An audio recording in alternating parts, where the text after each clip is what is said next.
Assalamualaikum warahmatullahi wabarakatuh.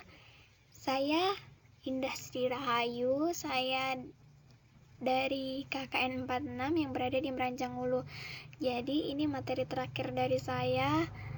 Semoga materi saya yang pertama dan kedua itu bermanfaat untuk saudara-saudara semua dan dapat diaplikasikan di sana. Jadi ini materi saya yang terakhir itu temanya pemasaran hasil produksi, dimana setelah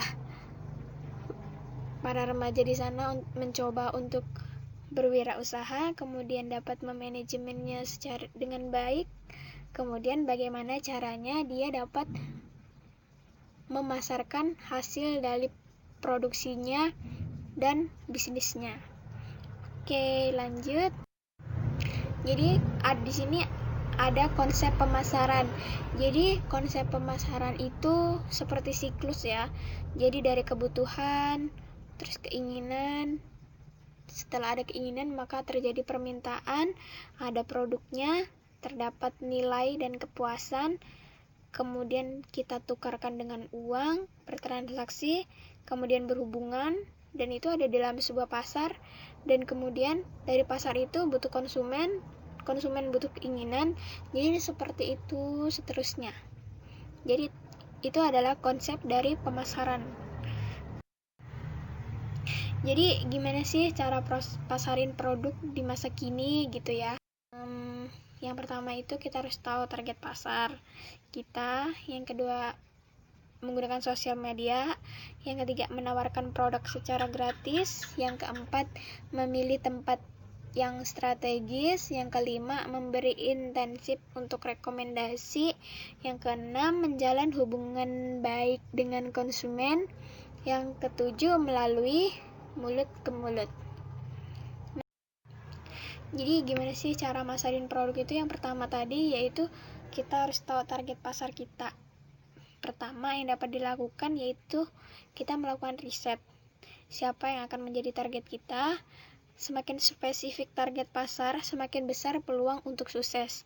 Contohnya, jika bergerak di bidang pakaian remaja, maka kita dapat menargetkan pasar dengan penyesuaian pada yang diproduksi, seperti perempuan yang masih sekolah dan dia itu berumur kisaran 12-18 tahun. Itu bisa menjadi target pasar kita, seperti itu. Kemudian yang kedua, dengan menggunakan sosial media.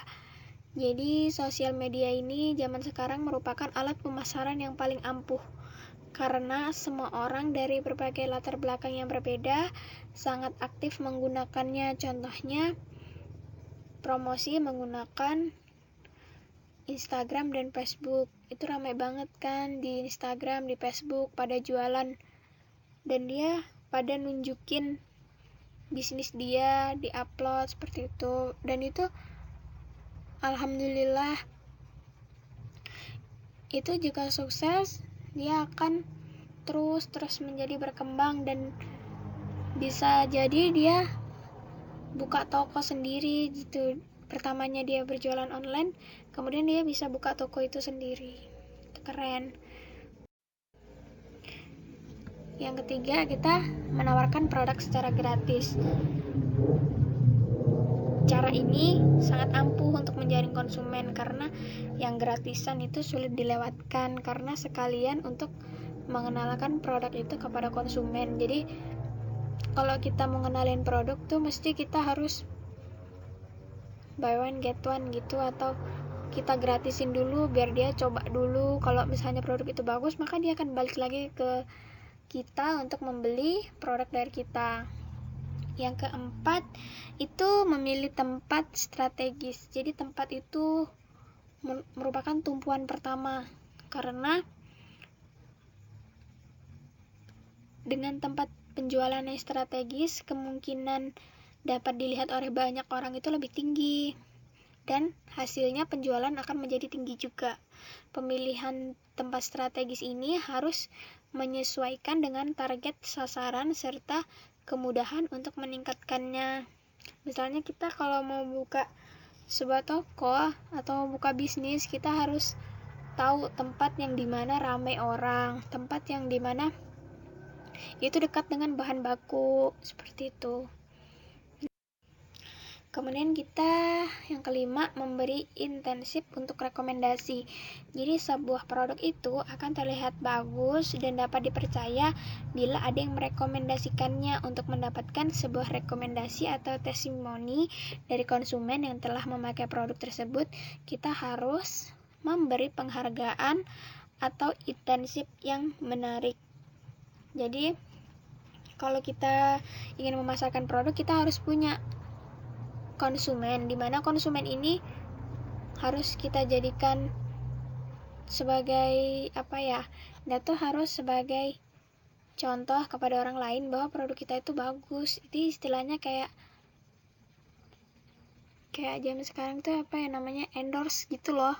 Jadi dia yang merekomendasikan kepada orang lain bahwa produk kita itu bagus, seperti itu. Jadi setelah dia bisa merekomendasikan itu, maka kita perlu membayar dia, dan itu menjadikan intensif untuk dia, jadi pemasukan untuk dia, seperti itu. Kemudian yang keenam, menjalin hubungan baik dengan konsumen. Konsumen yang loyal adalah sebuah aset penting untuk bisnis. Jadi kalau kita nggak pengen kehilangan konsumen, maka kita harus memberi penghargaan kepada konsumen yang loyal, seperti kita memberikan dia kartu VIP seperti itu. Jadi dia bisa terus belanja sama kita dan dia nggak akan lari ke bisnis yang lainnya atau bisnis yang sejenis dengan kita. Jadi kita harus bisa mempertahankan konsumen tetap kita, seperti itu. Next.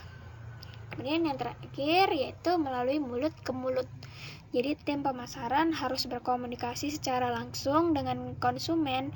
Setelah konsumen itu beli produk dan dia puas, maka konsumen itu akan memberitahu konsumen yang lain yang berpotensi untuk membeli produk tersebut. Jadi misalnya saya ini berjualan skincare atau make up, dan itu ada teman saya yang beli, terus teman saya ini pakai skincare saya itu cocok dan muka dia tampak putih, bersih, dan glowing. Jadi dia akan merekomendasikan ke teman-temannya yang lain supaya dia beli produk saya, seperti itu contohnya. Dan selesai. Jadi terima kasih banyak masih mau mendengarkan materi saya yang terakhir ini. Semoga materi-materi yang saya sudah jelaskan itu bermanfaat untuk kita semua. Semoga kita dapat mengambil hikmahnya atau pembelajaran, dan semoga kita selalu dalam lindungan Allah Subhanahu wa Ta'ala. Saya mohon maaf yang sebesar-besarnya jika ada salah dan tutur kata saya. Wabillahi taufiq wal hidayah. Wassalamualaikum warahmatullahi wabarakatuh.